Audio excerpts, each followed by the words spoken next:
It's been a big discussion if you just go for one or go for both. I say do it all if you can and get covers along the way. So many different ways to take on a pro career. For these two guys in the lineup now, it's all about getting big results toward the back end of the season. Joan Duru still enjoying the rookie year on tour. Kanoa Igarashi in his second season and now into the lineup with pumping conditions at Super Tubos, and looks like we are in store for a big start. Igarashi locks in, weightless on the takeoff, controls it, packs it beautifully, comes flying out with the spin. In the last one where he went down, how'd you like this one, Potts? Airdrop there from Kanoa Igarashi. Perfect positioning and comes out with the spit. That's what you want to do. Get those late drops, maximize the score as far as that critical entry into the wave. That was a very critical drop. Now you can see him dragging that hand, trying to slow himself down, disappears behind the curtain, and then comes out with that spit. That's what you want to do. That felt great. And Kanoa's brother, Coach Jake, everyone appreciating that one, that's for sure. What a way to start, Joe. Loving that. Kanoa Igarashi, his younger brother, celebrating. Duru to answer back. He's super deep on this right. An impossible make for the surfer from France. Plenty of opportunities, that's for sure. Joan Duru takes off late, pulls in nice and deep. It's kind of what you want to do, but just a little bit too deep on that occasion. We both surfers looking very interested in this wave here.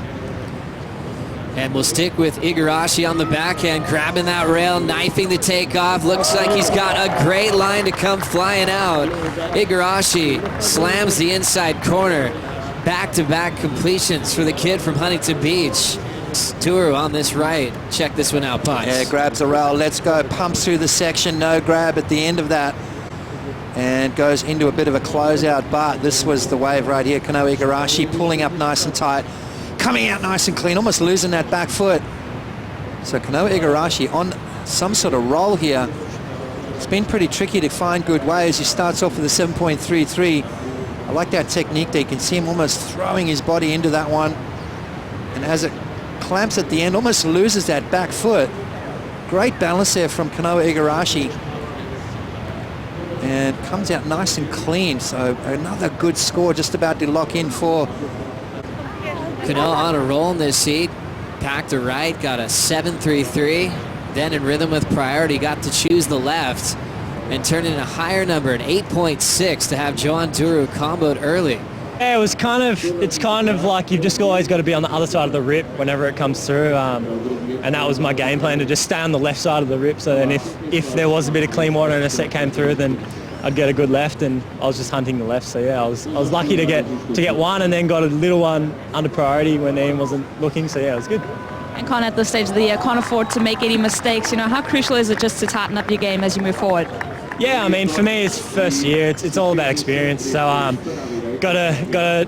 And it looked like he was just going to run away with the Rookie of the Year race after finally a cloud break, but things have changed, making it very exciting. During the interview, Kanoa got barreled on the right to get another completion, his third straight make in this matchup, Potts. Yeah, he's on a bit of a roll, but Joan Duru finally answers back with a beautiful barrel of his own. Comes flying out the end. A little bonus section through here. He's looking for scores up into the 8-point range, Joe.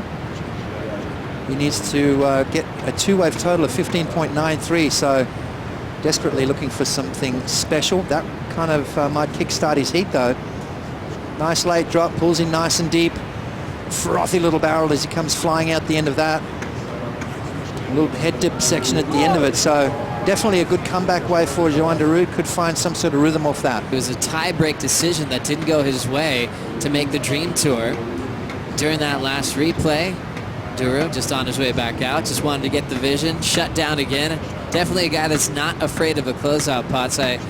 Even if you've heard about a guy for a long time, including Jordy Smith, for example, you can check out the profile and just find a little bit more insight on their road to becoming world-class athletes and competing for the call here. Is during the break, things got active. Duru on the right here. Yeah, look at him go, pulling into that barrel, and again just running away. So Joan Duru trying to find those corners, trying to find those deep ones, Joe.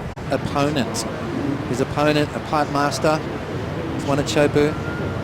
And now swinging on this one, Joan Duru just had to take a look. He'll step off. So he's just been running at everything in this heat is Igarashi. He's going to let Joan turn it here.